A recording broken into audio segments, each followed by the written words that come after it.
Hello everyone, I am very glad that you're joining this story. Subscribe, like and comment. Enjoy the story, smile more often.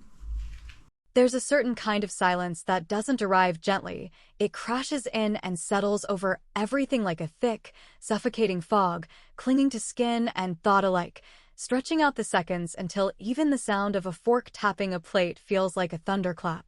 That's exactly the kind of silence that swallowed the room whole the second Beth opened her mouth and let those words spill out with all the smugness she could muster, as if she'd been rehearsing that line for months and couldn't wait another second to watch it land. We were sitting at the dining table, elbows barely a foot apart, surrounded by the usual parade of holiday casseroles and wine glasses clinking too frequently, everyone pretending to care about the weather, traffic, and Aunt June's latest colonoscopy results. It was one of those family dinners where everyone's smiling too hard, where the air is full of unsaid things, and where you can almost hear the undercurrents of resentment humming underneath every compliment and passive-aggressive jab. I had been watching Beth across the table all evening, watching her flick her hair over her shoulder like some crown she thought she'd earned. Watching the way she monopolized every conversation with just enough charm to make our parents beam while the rest of us smiled politely through gritted teeth. I should have seen it coming. I should have known the moment her voice shifted into that falsely casual tone she uses right before she drops a bomb disguised as a joke. So, she said, loud enough for the whole table to pause mid-bite, Mom and Dad decided everything's coming to me. House, land, accounts, the whole deal. You won't be getting a cent, Caroline. Guess it pays to be the favorite. The fork in my hand didn't clatter. My wine glass didn't shake. My face didn't flinch. But inside, something settled. Something final. The room went still, every head turning just slightly in my direction, everyone waiting for me to respond, waiting for some outburst, some dramatic protest, something that would make the moment more palatable. But I didn't give them that satisfaction. I just smiled. It wasn't a bitter smile. It wasn't even forced. It was quiet and steady, the kind of smile that comes after years of disappointment have dulled the sharp edges of pain into something colder, something more refined. I reached into my purse without a word, pulled out an envelope, and slid it across the table toward Beth with a calmness that made her smile falter for the first time that evening. "What's this?" she asked, her tone still playful, but her fingers hesitated slightly as they touched the edge of the envelope. "You'll be needing it," I said, my voice just low enough for her to lean in slightly, eyes narrowing with curiosity and something else, something uncertain. She opened it slowly, trying to maintain her confidence, but the moment her eyes landed on the first page, I saw it. That flicker, that tiny fracture in her expression. The blood draining from her cheeks, the slight tremble in her fingers, the way her mouth parted, but no sound came out. The room, still silent, began to shift from awkward discomfort to thick anticipation. Everyone was watching now, unsure if they should speak, unsure if they were witnessing a sibling spat or the unraveling of something much deeper. Beth looked at me like I had just pulled the floor out from under her, like she was trying to understand how I had managed to cut so deeply without raising my voice or breaking a sweat. Her eyes scanned the pages again, flipping through them too fast to absorb the words, but too panicked to stop. I sat there quietly, not saying a word, not needing to, because I had said everything I needed to say long before this dinner ever started. I didn't bother explaining what was in the envelope. That wasn't the moment for explanations. That moment belonged to the silence, to the looks around the table, to the weight that had finally shifted after all these years. I knew the questions would come later, after dessert, maybe, or whispered in kitchens while coffee brewed, but right then, right there, it was enough to watch the narrative change shape. She looked at me like I had just detonated a bomb in her lap. And maybe, in a way, I had. It's funny how the memories you try the hardest to bury are always the ones that come back the sharpest, clearer than photographs, louder than voices, heavier than time itself. I think back to those long hallway nights in our childhood home, the smell of overcooked meatloaf lingering in the air, the dull hum of our parents' television in the background, and that ever-present sense that I was just occupying space in a life where someone else was always center stage. Beth, the golden girl with the dimpled smile and perfectly curled hair, floated through our home like a favored guest while I moved through it like a shadow, quiet, necessary, invisible. She was always the one with the sparkling report cards that earned fridge space and applause, the one who got new clothes every season while I wore the leftovers from the last clearance sale. She was the one they brought out for company, the one they held up in conversations like a trophy. Beth got another A. Beth made the cheer squad. Beth was invited to volunteer at the hospital. My accomplishments, though never less in value, were always met with shrugs or polite nods, as if my efforts were expected but unremarkable, like background noise you eventually learn to tune out. I wasn't bitter back then, not at first. I just thought that maybe I had to try harder, work longer, be quieter, smile more. I started volunteering to help in the kitchen, offering to carry in groceries, doing chores no one asked me to do just to be noticed. I figured that if I became indispensable, I'd earn something, some recognition, some praise, some small place in their eyes that wasn't shadowed by Beth's halo. But instead of being seen, I became the helper, the default errand runner, the one whose reliability was so constant that it went entirely unnoticed. You don't praise the floor for staying beneath your feet. The worst part wasn't even the absence of affection, it was the presence of comparison, the constant drip of subtle judgment wrapped in smiling tones. My mother was especially skilled at the kind of emotional abuse that hides behind the mask of tough love, offering barbed compliments and condescending lectures under the guise of care. Beth's just more refined, she'd say when I'd laughed too loud. Beth wouldn't have reacted that way, she'd whisper when I cried too easily. And my father, though less direct, never once challenged it, his silence stitched into the fabric of my self-worth like a cold signature at the bottom of a contract I never agreed to sign.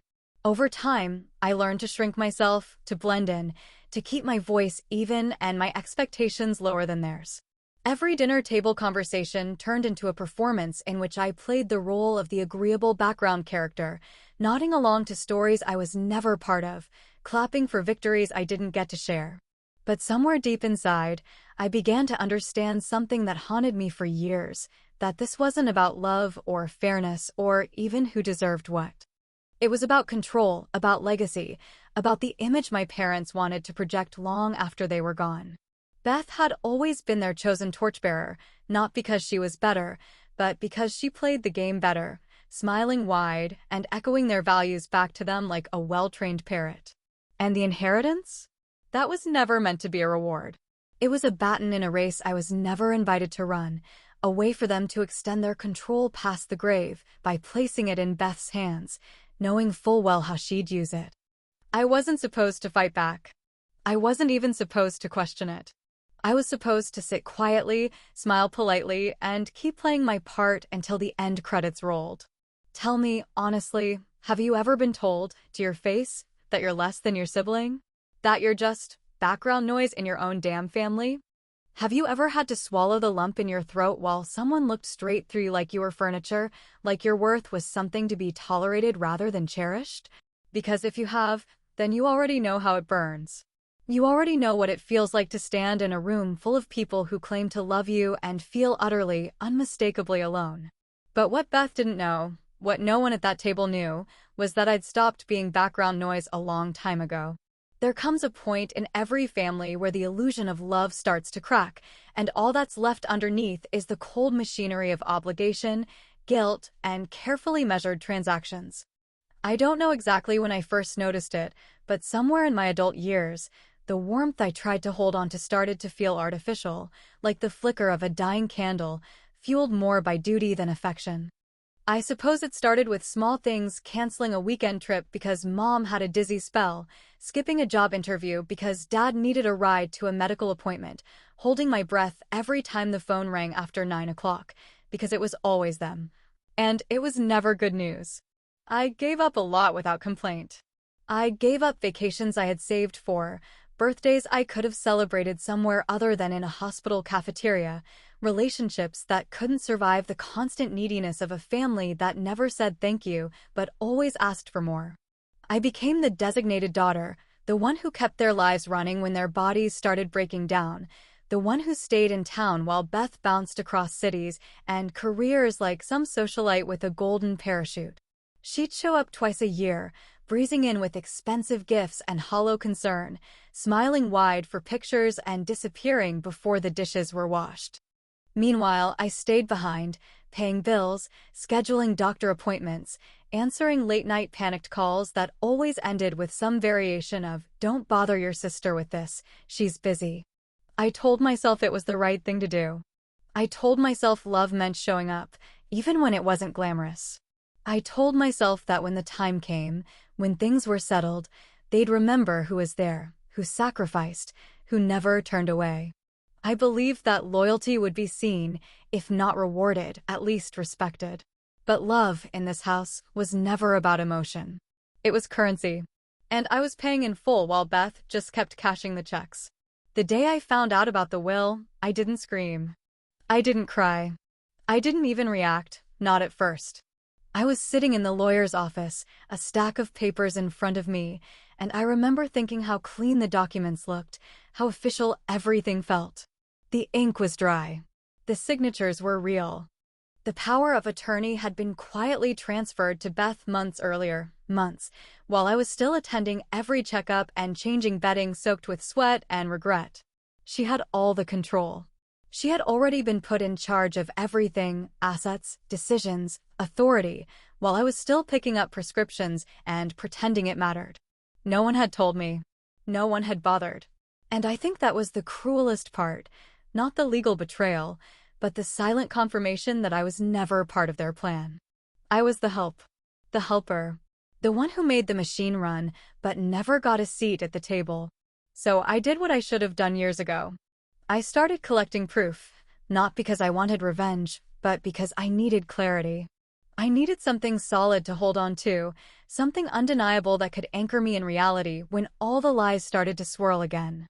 I copied financial records, made notes of discrepancies, tracked emails and signatures and timelines. I pulled hospital records, cross-checked prescriptions, even printed every insurance form I could find. I sat in front of my laptop until my eyes burned, building a quiet case while everyone else assumed I was still playing my old part. Because fairness doesn't come from people, it comes from the proof you collect while they're not looking. There's something beautifully satisfying about watching a person who's always walked through life like they own the air around them suddenly realize they've been walking straight toward a wall they never saw coming. That's what I saw in Beth's face as she flipped open the envelope with the same casual arrogance she used to open birthday cards from our parents, expecting praise, expecting glory, expecting to come out on top. But what she found inside wasn't a compliment or a sentimental note. It was a neatly stacked bundle of hard truths, cold, precise, and designed to tear apart the narrative she had spent years spinning like a spider weaving her web out of entitlement and deception. The first page was simple, a ledger, nothing flashy, just a list of financial transactions, names, account numbers, dates that lined up a little too neatly with moments I remembered all too well. It showed funds quietly moved from shared family accounts into private ones with Beth's name on them, signatures that didn't match, withdrawals that happened while our father was heavily medicated, and discrepancies so glaring you didn't need a lawyer to see the fraud for what it was. At first, she scanned the page with her usual disdain, like it was beneath her. But then her brow creased, her fingers tightened, and I saw that flicker of panic in her eyes, the kind that comes when a person realizes they've been exposed in public, and there's no graceful way to recover. Next came the legal documents, copies of amendments to the will that bore our parents' signatures, except one of them wasn't written by the same hand. I had already had them verified by a handwriting expert months ago, just to be certain, and I included that verification certificate right there in the stack, just below the questionable signatures, like a punch delivered with gloves still on. And beneath that, tucked carefully in a clear sleeve, was a letter from our father, a letter he had written during one of the lucid weeks before things really spiraled, a letter I had found buried in a drawer of his study after he passed. He had never sent it. Maybe out of fear, maybe out of guilt, or maybe because by then, he thought it wouldn't matter anymore. But it did. It mattered now. In that letter, he wrote plainly and with more honesty than I'd ever seen from him in life. He confessed that the decision to hand everything to Beth wasn't made out of trust or love, but out of exhaustion and conflict avoidance. He admitted that he'd let her talk him into things he didn't fully understand, that he'd signed forms just to stop the arguing, and that he'd always assumed I'd be fine, because I always was. He said he regretted it, not in dramatic terms, but in the quiet way that older men sometimes speak when they know they've run out of time to fix what they broke. He asked me to forgive him, not for what he did, but for not protecting me from what Beth would eventually do. By now, the entire table was silent. Even the clinking of silverware had stopped, and all I could hear was the faint hum of the refrigerator from the kitchen, a sound so ordinary it made the weight of the moment feel surreal. Beth's hands were shaking as she reached the last page, the one that truly undid her. It was a notarized document establishing an irrevocable trust in my name, created quietly years ago with my father's signature and full legal approval. It had been set up before any of the newer will revisions, before Beth began maneuvering behind the scenes, before the power of attorney was quietly stolen from under me. And that trust, untouched by any later changes, was protected by law. It guaranteed me what they had hoped to keep from me, not just financially, but symbolically. It wasn't about money. It was about being seen. Beth's lips parted to speak, to argue, to claw back some sense of control, but the words didn't come. Her denial, so often her shield, sounded hollow even in her own throat.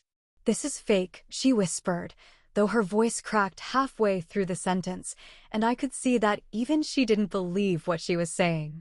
Because documents don't lie. Signatures don't rewrite themselves. And guilt always knows when it's been caught in the light. But the real punch wasn't in the documents, it was in the sealed letter still waiting in her hand. There are few things more disarming than a letter written by someone who's no longer alive, especially when the words inside carry the weight of truths that were never spoken aloud, the kind of truths that hover over a family for decades, heavy and unacknowledged, until someone finally drags them out into the daylight where they can't be ignored anymore. That's exactly what that letter was, my father's voice speaking from beyond the grave, not with hollow sentiment or carefully rehearsed platitudes, but with the kind of raw honesty that only comes when a man knows his time is running out and he has nothing left to lose by telling the truth. Beth hesitated before opening it, like she somehow sensed that whatever was inside wasn't meant to comfort her. She held it in her hand like it might burn her fingers, the cream-colored envelope shaking slightly between her well-manicured nails, her confidence unraveling by the second. And for once, she didn't make a show of it. She didn't crack a joke, didn't sneer, didn't try to steal attention with some sarcastic remark, because even she knew something inside that envelope was going to hurt, and not even her thick skin of entitlement could protect her from it. She peeled the flap open slowly, carefully, as if bracing for an explosion, and when she finally pulled out the letter, her hands moved slower than they ever had, like she was delaying the inevitable. Stalling the moment she could no longer pretend that everything was under control. I watched her eyes scan the first few lines, and I knew, before she even spoke, before she even reacted, I knew what part she was reading, because her lips pressed into a thin, pale line, and her jaw clenched so tightly I thought her teeth might crack from the pressure. "My dearest Beth," the letter began, in my father's familiar handwriting, small, sharp, precise, as always. "I want you to know that I love you, but I also want you to understand something I never said out loud. I always knew what you were doing." That was the first sentence. That was the match that lit the fuse. He went on to say that he had seen her manipulation, had heard the half-truths, and watched the way she charmed and maneuvered and twisted things until the version of events always bent in her favor. He wrote that he hadn't stopped her, not because he agreed, not because he believed in her, but because it was easier than fighting.